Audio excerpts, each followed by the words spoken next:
Hey, the reality is sometimes the AAA big expensive video games don't cut it. Sometimes you might be looking for something a little bit more creative, maybe a little different. That's where indie and indie adjacent games come in. So today we're rounding up 20 new indie games of 2025 that just really excite us.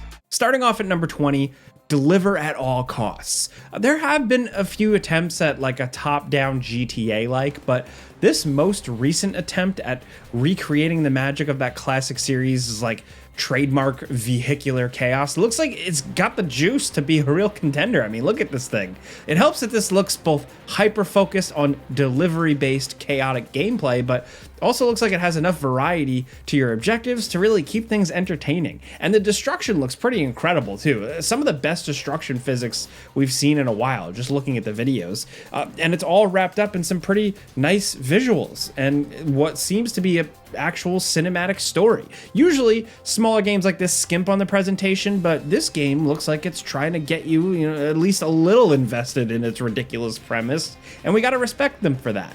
Most importantly, the game just looks ridiculous in the best possible ways. We're looking forward to checking it out when it releases on May 22nd. And I guess you could argue about the game isn't technically indie because it is being published by Konami, inexplicably, but these guys have never really made another game here. And seriously, Konami is more of an indie publisher lately, with the Silent Hill 2 remake being the exception from them, not the rule. Next at number 19, Slay the Spire 2. The deck building roguelike phenomenon is back with what looks like mostly more of the same, but when you're talking about a game as deep and addictive as Slay the Spire, that's not a bad thing. Where games like Darkest Dungeon 2 disappointed players who were fans of the original structure, it does look like Slay the Spire 2 is sticking with what works. Just updating the art and adding new strategies to hopefully bring even more depth to the card-based combat. The original game was addictive as hell. Also was hard as balls. And from the trailer, it looks like the challenge will remain pretty high and the build possibilities will be just as dense as before. The Steam page and the trailer are relatively quiet about any real major changes, but it does sound like there's gonna be some new ways to play that could potentially alter the core gameplay in some significant ways. We just have no idea how yet, but we're just intrigued to find out more. So Slay the Spire 2 is simply listed with a release date of 2025. No full date, no idea when it's actually coming, but will probably be there day one. Next at number 18, low budget repairs. Now, we only just recently found out about this thing, but it's rocketed to the top of our most hyped indies of 2025 because listen, just the premise alone is brilliant. You know how most simulator style games like House Renovator or even something more easygoing like Power Wash Simulator are about creating a perfectly clean little space, being these little zen experiences where you can just take it slow and really get every detail just right? Well, low budget repairs is the opposite of that. It's a game with the anarchic energy of GTA, but slapped into a home repair sim. This isn't a game about being perfect or even good. It's all about just being good enough. Instead of aiming for top marks, getting that 3-star perfect house, the real challenge is doing as little work as possible while still somehow getting a passing grade. What's intriguing about the trailer is that there's this exciting mix of depth and goofiness that hopefully makes the game actually interesting to play. It's not all about just throwing furniture through windows and giving random things the finger. Like this part where you're actually repairing a bathroom. You're putting tiles on the walls. It's not just a matter of slapping some tiles up. You actually have to put down mortar to get them to stick. And if that doesn't work, then some good old duct tape will do. I just love the idea of one of these simulator games that actually simulates the real life feeling of doing amateur home repair. The chaos, the confusion, the cutting corners, the being cheap, the general crappiness of the experience, which just seems like it's replicated so accurately in this trailer. This one's just listed as quote unquote coming soon, but hopefully it's not too far off because it just looks like it's a good time. Next at number 17, Schedule 1. What even more needs to be said about this one? It's a huge hit right away. It's highly reviewed, even for an early access game. It's a legit phenomenon and one of the real breakthrough hits of 2025. It's a game that dares to ask the question, what if someone made a simulator style game, but instead of being something boring like, I don't know, farming or long distance trucking. You get to live the exciting life of like a low-level drug dealer. As it turns out, it's not a bad idea for a game. What makes Schedule 1 work really boils down to the game design, which is actually pretty clever. There's just enough busy work to make this a fun chill-out game, but also enough plates to keep you spinning that it keeps you active and motivated. The game has this tactile feeling to all the little interactions you do that makes everything just a little bit more fun.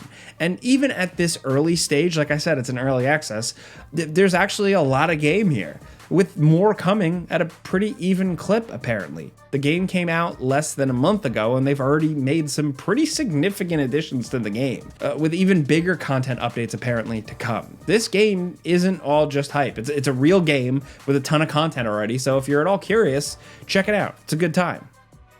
Next at number 16, Mandragora, Whispers of the Witch Tree. Now look, we can't have a list of indies and stuff without a few Metroidvanias. People just can't stop making them. The constant deluge of these types of games makes it almost impossible to play them all, or even care at a certain point. But when something like this appears, you sit up and take notice because the game looks awesome. The graphics are fantastic for one of these types of games. The painterly 3D graphics are really punching well above what you normally see for these types of games, and the world design in general just looks really outstanding, even if the actual setting has all the usual dark fantasy trappings you'd see in something obviously Souls inspired like this. The art alone really makes it stand out in a good way. Now, the Steam description knows all the right buttons to press, really. 40-hour plus story? Awesome. 6 unique classes? Yes, please, we'll take it. An expansive, interconnected world? Well, just hook it straight into our veins. There's real potential here for this one to be one of the next big Metroidvanias, and we're not saying that lightly. The frustrating truth of this genre is that for every truly great game that comes out, there are about a dozen, more mediocre or forgettable ones, or at least ones that don't quite live up to the high standard of their inspirations. This one, Mandragora, looks like it could be one of the better ones, and we hope it is, because by the time this video does come out, the game will be out. The release date is April 17th, and we really hope it's as good as it appears to be. Next at number 15, Pathologic 3. Originally envisioned as like an add-on or DLC for Pathologic 2, the Bachelor was one of the 3 playable characters in the original Pathologic, but instead, he's getting his own game here, and from what we've seen of the game so far, it's actually very exciting. The difference here is that this time, you're a doctor investigating the plague, and that means a much greater emphasis on investigation, finding clues, researching the plague itself, and actually directly trying to combat it. They've removed some of the survival elements from the previous games and are instead focused entirely on the investigation aspect, along with adding in a new time travel mechanic where you can actually go forward in time to see the consequences of your choices and then undo them by going back in time. That alone makes this sound like it's going to be a really unique and very different experience compared to the old Pathologic games, and we can't help but be intrigued.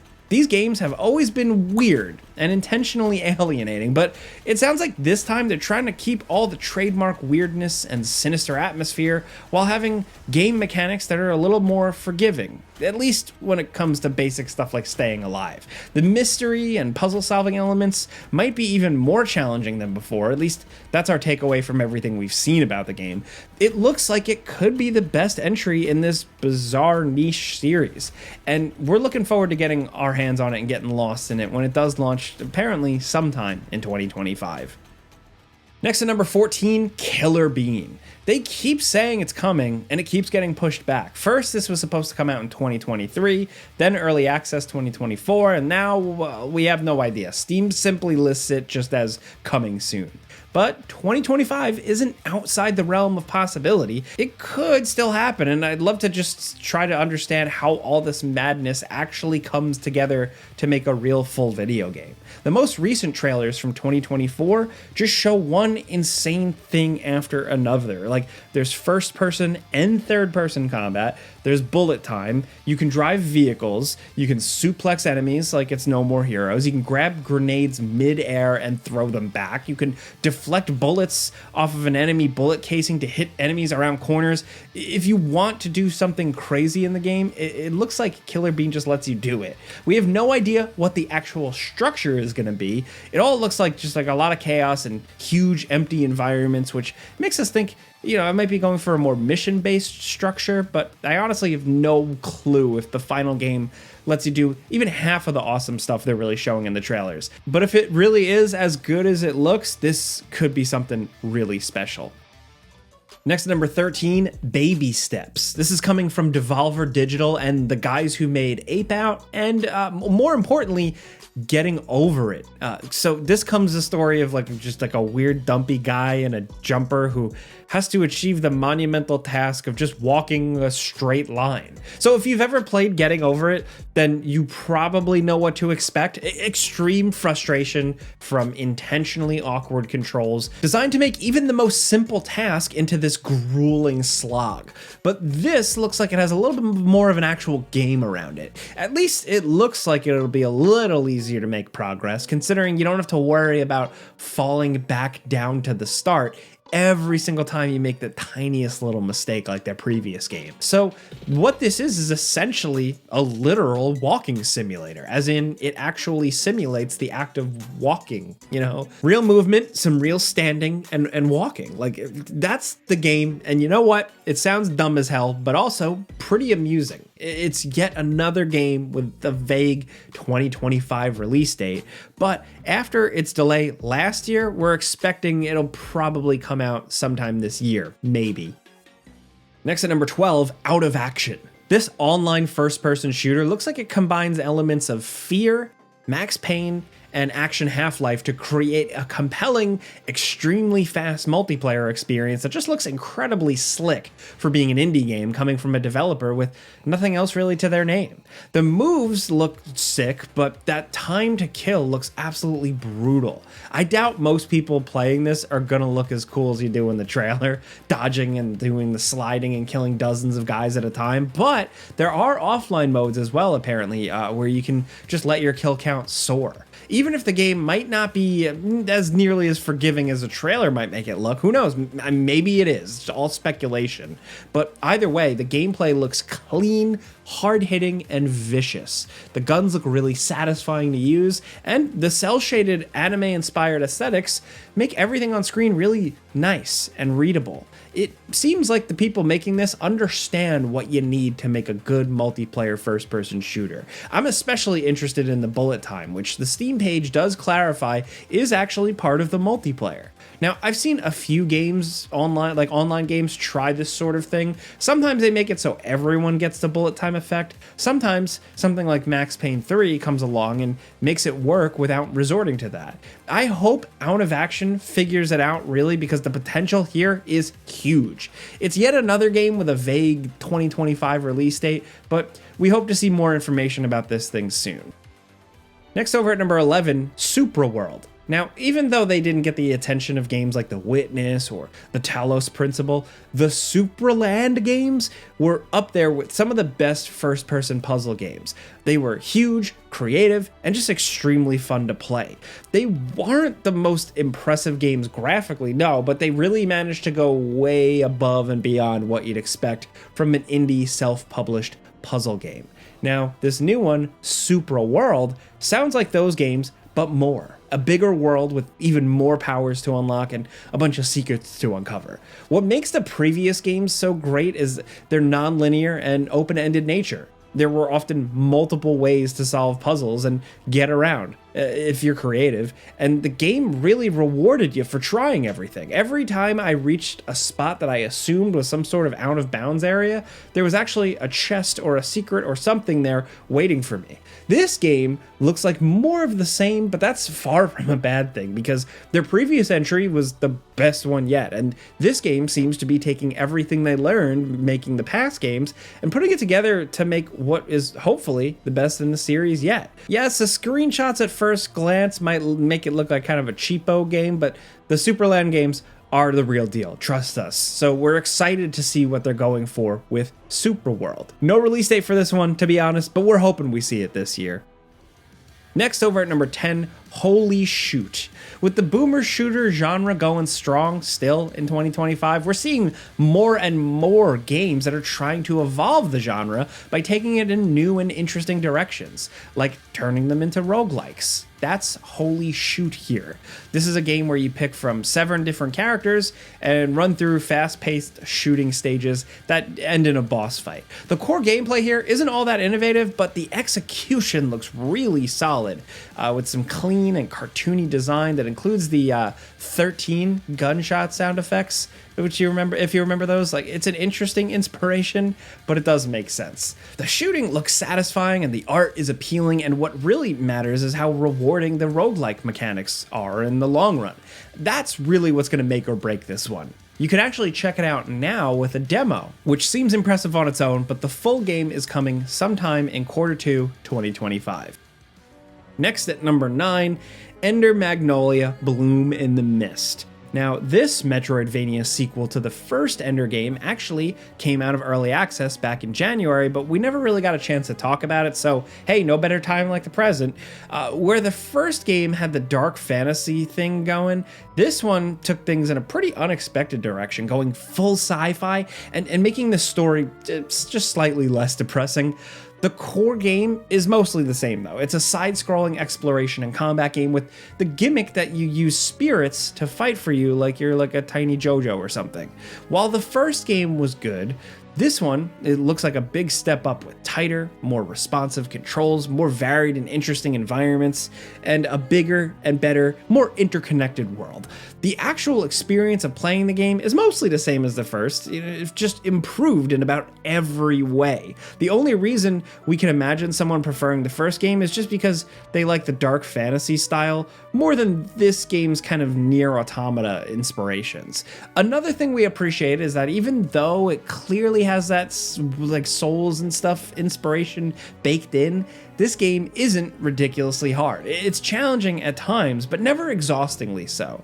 It's tough enough to keep you on your toes, but not any worse than that, which is kind of a breath of fresh air at this point with how many difficult games are out there. Next at number 8, Storror Parkour Pro.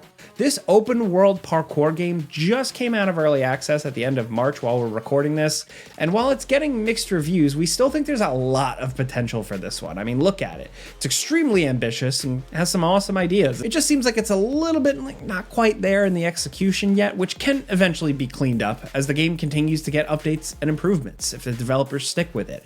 Just look at the footage of this thing. Like I said, the world looks massive, the parkour is extremely tactile and real feeling and looking, and the current build is buggy and the actual movement does feel kind of sluggish, but the possibilities here are high. I love the idea of turning a realistic world into your own personal jungle gym, and the high difficulty and precision just makes it all the more satisfying when you actually pull off these crazy stunts like they're shown in the trailer. It still has a long way to go to reach that potential, but I still think it deserves a spot on the list anyway. Maybe we're just a sucker for parkour. I don't know. It's cool.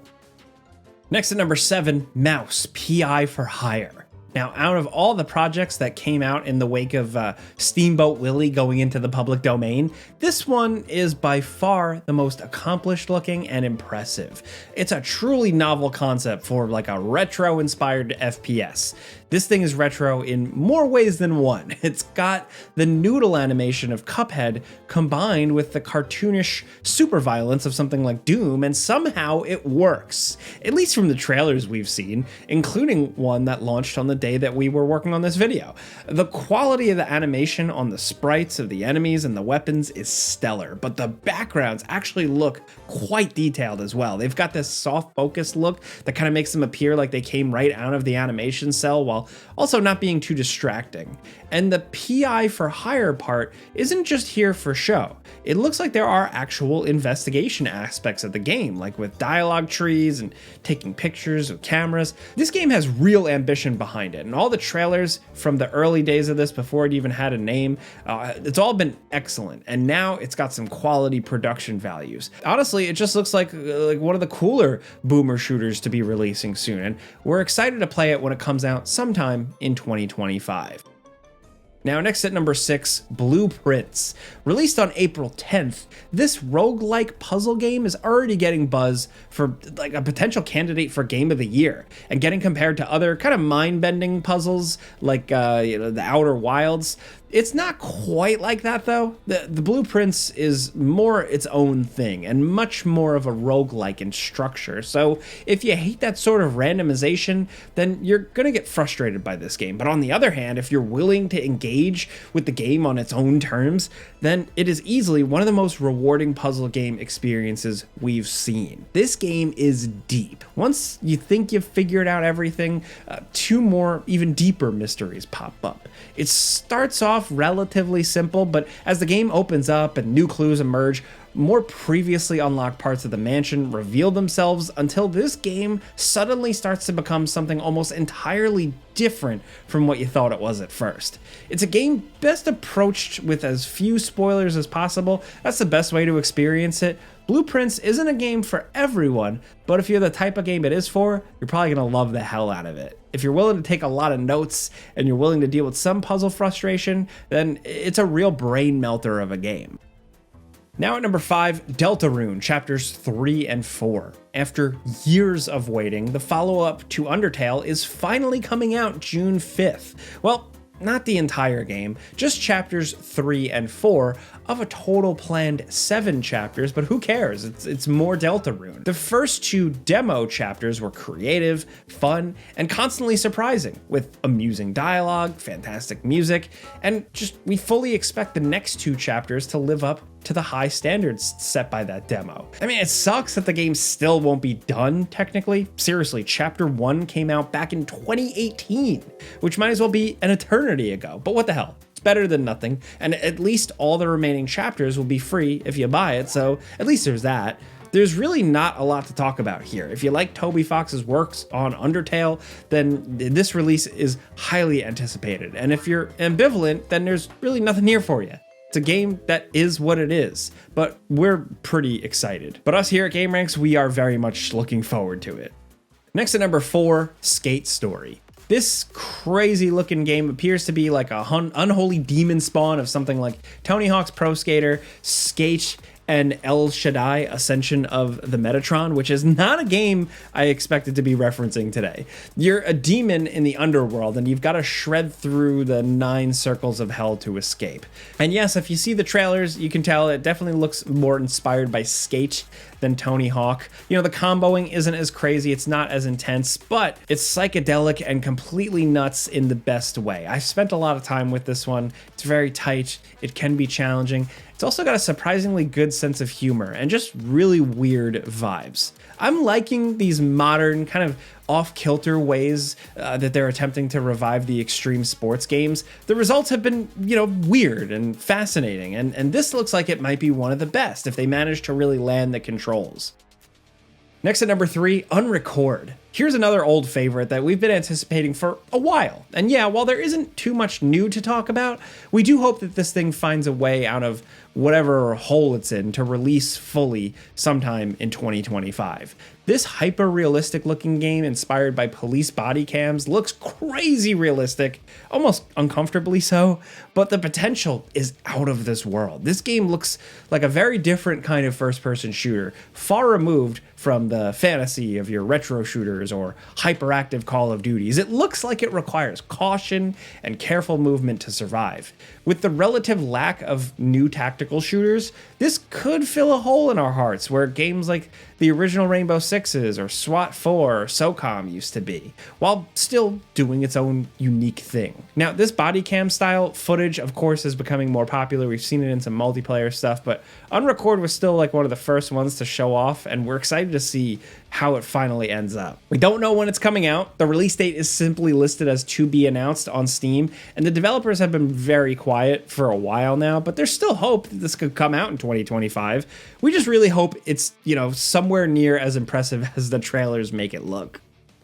Now down at number 2, Streets of Rogue 2. The original Streets of Rogue was one of the most chaotically ridiculous roguelikes of all time, but the sequel looks even better, focusing in on the parts that made the original great, like the variety of ways you can play the game, while also making its open world truly open instead of split into small segments and having actual cooperative multiplayer. The graphics are simple, but that's only to allow for a baffling amount of options and player interactions. Each potential character you play as can and will do things completely different from another. And I don't mean that they just have different powers or something. I mean that the game will change drastically. Sometimes it's a stealth game, sometimes a shooter, sometimes you're in command of an army, or like the game turns into a text adventure. It all depends on how you play it. With co-op, the madness can probably get even crazier. This game looks incredible, like it will really pay off of the promise of the original. And while it was originally slated to release back in 2024, I think this time it's actually happening sometime this year.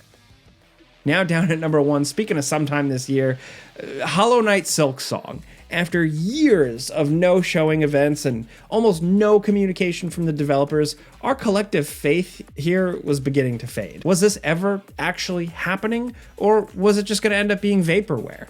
It's easy to forget just how long they worked on the original Hollow Knight. It was in production for years, even before the Kickstarter, which is to say that games as good as Hollow Knight just take time.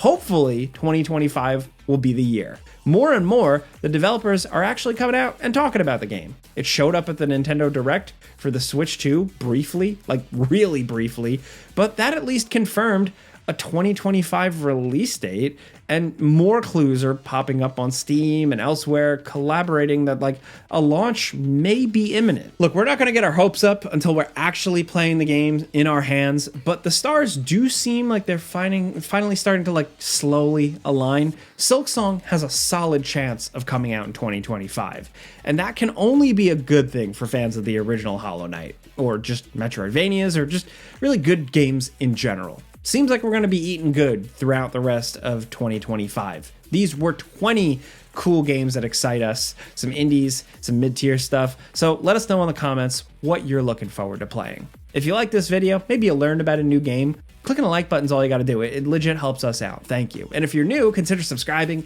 maybe hitting that notification bell, because we put out new videos every single day. But as always, thanks for watching, and we'll see you guys next time.